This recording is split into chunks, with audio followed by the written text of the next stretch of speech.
世界上华人占比最多的国家，大家知道是哪一个吗？我不说，估计大家也知道，除了中国，那当然就是新加坡了。至于这个国家为什么会有这么多的华人，他们的历史又是怎么样的呢？别急，等我慢慢说。新加坡这片土地历史最早可追溯到3世纪，当时上面居住着土著，一直到1299年，三佛齐的一位王子圣多罗福多摩在其岳母廖内群岛女王的资助下，来到了新加坡，建立僧伽卜罗国，梵文意为狮子城堡，这也是狮城的由来，但是却被当时的各个地方势力所分别占领，没有一个统一的政治中心。一直到1511年，从这个时候开始，新加坡走上了一条魔幻之路。大家都知道，大航海时代外国人最喜欢干的事是什么吧？新加坡当然也不例外，终究难逃被殖民的命运，先被葡萄牙所殖民。后来，苏丹马哈茂德沙阿建立了柔然佛国，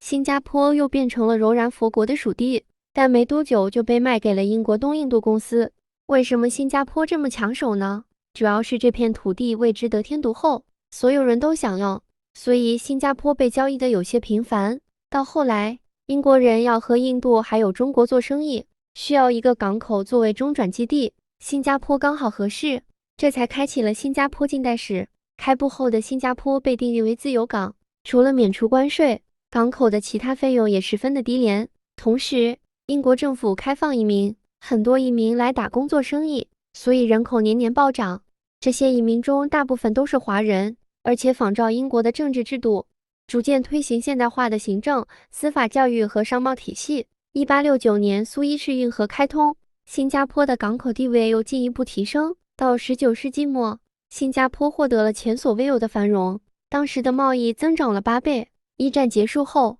英国在新加坡斥资5亿修建了一个海军基地，丘吉尔还称赞新加坡为东方的直布罗陀。可惜的是，这个海军基地并没有任何军舰，英国的海军都驻扎在欧洲，只是感觉新加坡有需要的时候才会派兵前来，所以这个海军基地一直也就这么空着，被当成是一个吉祥物一样的存在。一直到二战前夕，日子过得都还不错，战火也并没有影响到新加坡。但是1941年12月，英国低估了日军的战斗力，日本出其不意地攻击了新加坡。作为英国在东南亚的政治经济中心，日本必须拿下新加坡才能彻底地把英国人赶走。日本在占领新加坡期间肆无忌惮地烧杀抢掠，还制造了新加坡大屠杀，主要是针对新加坡华人的迫害。新加坡人民对英国不爽的种子已经在这个时候种下，对，就是对英国因为作为宗主国只会捞钱，在需要保护的时候却不堪一击。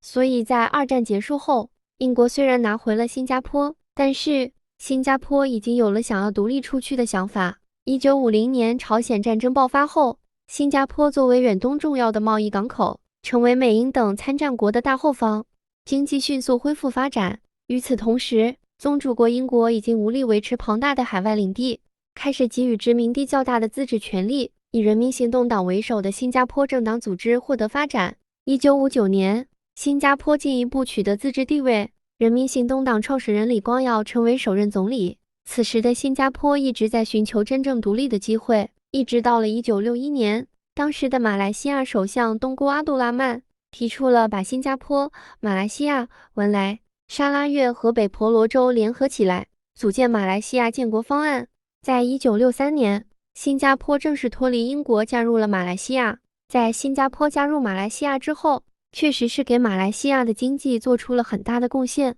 毕竟在税收方面带来的财政收益，就是原来马来西亚所十分欠缺的。尽管是后来马来西亚加大对新加坡的税收，新加坡依旧没有多大意见，毕竟有广阔的马来西亚市场和丰厚的资源，他们得到的也不会少。双方就这样僵持了一段时间，虽说不是蜜月期，但各自都是各取所需。可是没多久，马来政府推行马来人优先的原则，推行排华政策，而新加坡恰恰70%是华人，这引发了民族矛盾，给新加坡社会以沉重打击。经济上，新加坡是自由贸易港，与马来联邦经济政策不配套，片面执行马来联邦的关税政策，势必会打击到新加坡的经济。另一边的马来西亚也认为，新加坡是一个烫手的山芋，新生的马来联邦暂时也无法妥善解决，华人问题和税收统一问题。最终在新加坡议员代表未到场的情况下，马来西亚联邦议会将新加坡开除出联邦。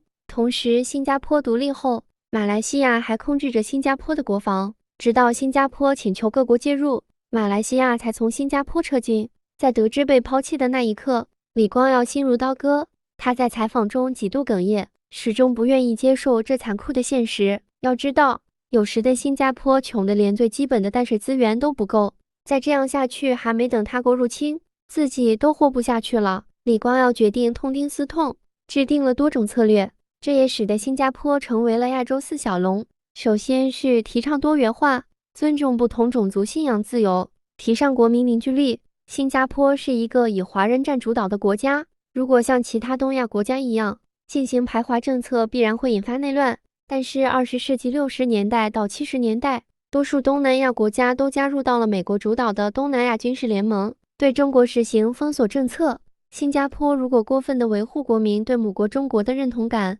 就会使得新加坡成为东南亚各国的敌人。所以，李光耀采取折中方式，推行了一套多元化的政策，同时推行英语这一非母国语言在新加坡的普及，既能提升国家凝聚力，不让占国家大多数的华人反感，也不会得罪东南亚其他国家。不过新加坡的运气也是好，独立没2年，正好赶上越南战争，随后美国开始投入战局，东南亚成为了大后方。利用这一历史机遇，新加坡开始发展劳动密集型产业，并逐渐的引进发展出造船业、炼油业和电子工业，由此成为东南亚最大的修船造船基地之一，世界上第3大炼油中心。李光耀创建了廉政、公积金等制度，构建了一个廉洁有效率的新加坡政府。只要你是个人才，国家一定不会亏待你，不仅给你超高的薪水，还会尽可能的帮你解决家中的困难。因此，官员们才会更好的为人民服务，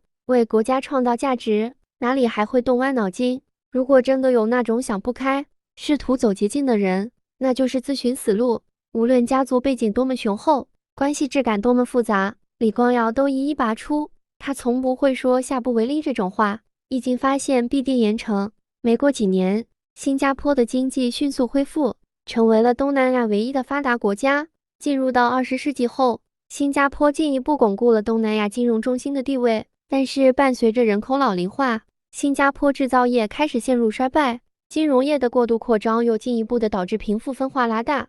过度依赖金融业导致的问题，引起了新加坡人的反思。而为了提振制造业，新加坡不得不扩大海外移民人数，这在一定程度上又会改变新加坡的劳动力成分，动摇国民的认同感。新加坡作为一个经济强国，国土小到无法实现淡水和粮食自给，同时作为一个华人占主导的国家，新加坡又因为历史原因，始终压制国人对华人身份的认同感，而这些问题也一直困扰着现在的新加坡。